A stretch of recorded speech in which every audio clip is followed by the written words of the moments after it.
Je vois une tendance arriver, alors je ne sais pas à quel point ce sera une bulle ou pas, mais on parle énormément de multimodalité. Cette multimodalité-là, elle va permettre à la computer vision d'avoir un essor nouveau et d'être encore plus connue du grand public parce que ça existe depuis super longtemps. Bonjour, je suis Manuel Davy et je vous souhaite la bienvenue dans les carnets de l'IA. Ce podcast, c'est l'occasion de vous partager les expériences de la communauté de celles et ceux qui font bouger l'intelligence artificielle. Pourquoi et comment adopter l'IA dans son entreprise ? Par où commencer ? Ou encore, quelles sont les bonnes pratiques pour performer ? Autant de questions auxquelles nous apportons des réponses avec des spécialistes du sujet. Bonjour à tous, j'ai le plaisir d'être aujourd'hui avec Sonia Tapti, qui est experte en intelligence artificielle et en vision par ordinateur. Bonjour Sonia. Bonjour, merci de m'accueillir ici. Alors, est-ce que tu pourrais te présenter pour nos auditeurs ?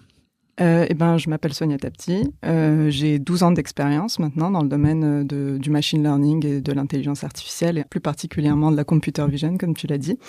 Et j'ai un background en mathématiques appliquées. D'accord. Je me suis spécialisée en machine learning et en computer vision en master, pour ensuite faire une thèse en imagerie satellitaire. Et après, j'ai travaillé un peu dans le milieu académique quelques années avant de travailler à l'université ou dans des écoles d'ingénieurs. D'accord. Pour ensuite aller dans le privé et travailler dans des applications industrielles pendant 5 ans. Et maintenant, je suis indépendante. D'accord, très bien. On est très heureux de t'accueillir aujourd'hui pour parler de ce sujet de la computer vision qu'on a assez peu abordé jusqu'à présent. Alors, est-ce que tu peux peut-être nous faire un panorama de la technologie où elle en est aujourd'hui ? Qu'est-ce qu'on arrive à faire avec la computer vision ? On peut faire beaucoup de choses avec la computer vision. Il ne faut pas se limiter aux modèles qu'on a vus tout récemment, qui ont boomé grâce à tout ce qui est ChatGPT, etc., et qui a vraiment donné un nouvel élan. Mais avant, il y avait aussi beaucoup de choses. Maintenant, on peut prendre une image et ensuite entraîner des modèles qui permettent de détecter des objets dessus, tracer des petits rectangles sur les objets d'intérêt. On a tous vu des vidéos filmées depuis une voiture, on voit les piétons, les vélos, les motos, etc. C'est ce genre de choses qu'on arrive à bien faire maintenant ? Oui, ce genre de choses, on arrive à bien les faire à condition d'avoir les bonnes données pour bien entraîner les modèles. Oui. Pareil, on arrive à segmenter les objets. Donc, au lieu d'avoir des petits rectangles autour des objets qui nous intéressent, on a des frontières précises autour de ces objets-là. Alors oui, d'ailleurs, maintenant sur mon téléphone, j'ai remarqué quand je prends une photo de mon chien, ce que je fais quand même assez souvent, et je peux le détourer automatiquement. En fait, je peux en faire un autocollant virtuel immédiatement. Tout à fait. C'est grâce à des modèles comme ça qui permettent d'obtenir cette frontière précisément. Et grâce à plein de données avec des chiens dessus qui ont permis à ces modèles de bien marcher.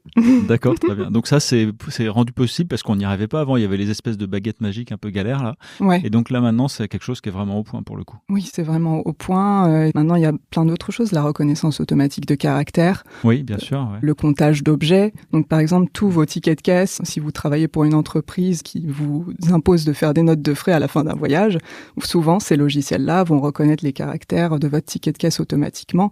Et c'est grâce à ça. On fait une photo, on l'envoie dans le logiciel de compta et c'est terminé. Exactement. Et j'ai vu qu'il y avait des applications sur téléphone aussi qui permettent déjà de mesurer les dimensions d'une pièce, de compter des poteaux empilés sur un tas, par exemple sur un chantier. Tout à fait. Donc ça, c'est des algorithmes qui n'existaient pas avant ou c'est simplement que les ordinateurs, les téléphones sont devenus plus puissants ? Qu'est-ce qui a fait que maintenant c'est disponible, ce genre de choses ? Il y a des modèles de comptage d'objets depuis très longtemps, depuis avant l'ère du deep learning, on va dire ça comme ça. Mais depuis que le deep learning, ça a beaucoup accéléré les choses, effectivement. Et on arrive de plus en plus à quantiser les modèles. Quantiser, ça veut dire les compresser quelque part pour qu'ils marchent sur des téléphones portables. Et donc maintenant, c'est plus simple. Après, dans le quotidien, c'est des objets qui sont simples qu'on va compter facilement. Des petits ronds, des rondins de bois, ça va aller. Mais si on doit compter des objets qui sont vraiment pas très communs, des outils vraiment très spécifiques, là, il faudra entraîner un modèle à part. Donc c'est possible, mais il faut faire appel à des expertises spécifiques pour affiner un modèle. Ça ne va pas marcher directement sur son téléphone. Oui, quand c'est des cas qui sont un peu moins quotidiens. D'accord. Alors quelles sont les grandes familles d'applications peut-être de ces technologies-là dans les entreprises ? Alors, comme je disais, la reconnaissance automatique de caractères, c'est donc dans le traitement de documents, c'est très important. On parle beaucoup d'IA générative et de LLM. Et, maintenant, la problématique, c'est quand tu spécialises toutes ces solutions-là dans des entreprises, les entreprises, elles ont des PDF souvent comme documents. Donc, il faut faire cette reconnaissance de caractères, cette reconnaissance d'images pour vraiment faire des modèles qui sont vraiment adaptés, qui comprennent vraiment la donnée de l'entreprise. D'accord. Donc, ça rentre comme élément clé maintenant dans les chaînes de traitement administratif dans les entreprises, que ce soit la compta, l'examen de dossier, etc. Oui. Oui. les étapes. On le voit pas forcément, mais c'est bien incorporé là-dedans. Il y a aussi tout simplement dans des usines, parce que c'est quelque chose que je connais bien, on a souvent des tapis roulants où il y a les produits qui sont faits au fur et à mesure et qui circulent. Et donc on peut imaginer des appareils photo de très très grande qualité avec une super lumière autour qui vont prendre en photo les objets. Et donc on va déployer des modèles d'intelligence artificielle pour détecter les défauts sur ces objets-là. D'accord. Et on pense évidemment aussi aux applications dans le cadre de la sécurité, par exemple les véhicules alors qui sont pas 100% autonomes mais qui ont aujourd'hui des compétences pour éviter des obstacles, pour freiner. Tout ça, c'est de la computer vision aussi qui intervient là-dedans. Il y a beaucoup de computer vision, c'est sûr. Après, dans tout modèle de mathématiques appliquées, il y a du pré-traitement, du post-traitement. Donc en plus de la computer vision, il y aura des aspects éthiques aussi sur prendre la décision au bon moment si on a plein d'éléments qui se concordent en même temps. Donc, il y a beaucoup de computer vision, mais plein d'autres traitements par-dessus. C'est souvent le cas, d'ailleurs, dans les systèmes d'intelligence artificielle. Il y a souvent 10% de l'intelligence, c'est l'algorithme, et 90%, c'est du code un peu standard, mais qui permet à l'ensemble de fonctionner. Parfaitement, on est bien alignés là-dessus. Alors, on parlait de sujets éthiques. On parle beaucoup aussi de la reconnaissance des émotions. C'est quelque chose qui, aujourd'hui, peut avoir des applications dans le domaine médical, paramédical. Donc, c'est quelque chose qui fonctionne aujourd'hui avec de la vision par ordinateur ? Oui, tout à fait. On voit de plus en plus d'entreprises qui font ça, des entreprises dans le domaine de la publicité ou d'autres entreprises. C'est assez clé pour eux, pour des raisons marketing qu'on arrive à bien deviner, de reconnaître les émotions d'utilisateurs, de voir qu'est-ce que telle pub peut provoquer comme émotion, où se dirige le regard aussi. On peut détecter où le regard d'une personne se dirige. Donc, effectivement, il y a plein de cas d'usage dans ce domaine-là. Voilà, avec toujours évidemment la limite des réglementations, le RGPD, l'IA Act européen maintenant, mais ça peut néanmoins avoir des impacts très intéressants dans certaines applications. Merci pour ces premiers éléments. Je te propose qu'on écoute notre première question. Vous avez un message. Bonjour Sonia, peux-tu nous expliquer comment on fait pour acquérir des données de qualité en termes d'image dans le but d'entraîner des applications industrielles ? Alors, ça dépend du cas d'usage à chaque fois. Il y a des cas d'usage où on dépend de données qui sont sur Internet. Par exemple, quand on veut créer des très très très gros modèles, on va beaucoup scraper de la donnée sur Internet. Scraper, ça veut dire aller avaler en fait sur plein de sites Internet des tas de données dans des banques d'images, etc. Tout à fait. Oui. Et sinon, dans la vie un peu plus concrètement, ce qu'on va faire, c'est soit on va dépendre de caméras de surveillance qui sont déjà sur site. Donc, d'accord. Comme en industrie, parfois on a des caméras de surveillance au niveau des usines où on peut avoir envie de détecter si les employés portent bien un casque dans des zones où il y a besoin de beaucoup de sécurité. Oui. Donc dans ces moments-là, on va se brancher sur la caméra qu'il y a dans l'usine et faire ce qu'on a à faire. D'accord. Par contre, il y a d'autres situations où il n'y a rien du tout. Et là, il faut être, en tant qu'expert, prescripteur pour dire, OK, je vous recommande d'installer des caméras ici et là. Et on va collecter de la donnée ensemble et on va créer un jeu de données ensemble pour entraîner vos modèles. D'accord. Alors, quel est le rôle de la lumière dans tout ça ? Est-ce que c'est un sujet, aujourd'hui, les systèmes d'IA, ils arrivent à s'affranchir d'une lumière normale ou alors il faut absolument mettre des lumières très fortes ou sans reflet, etc. Alors, mieux la qualité de l'image et mieux le modèle sera. Donc c'est important d'avoir une bonne luminosité. On est moins dépendant de cette luminosité qu'il y a quelques années, je dirais. D'accord. Mais quand même, si on a une bonne résolution, si on a une bonne lumière, on va être content.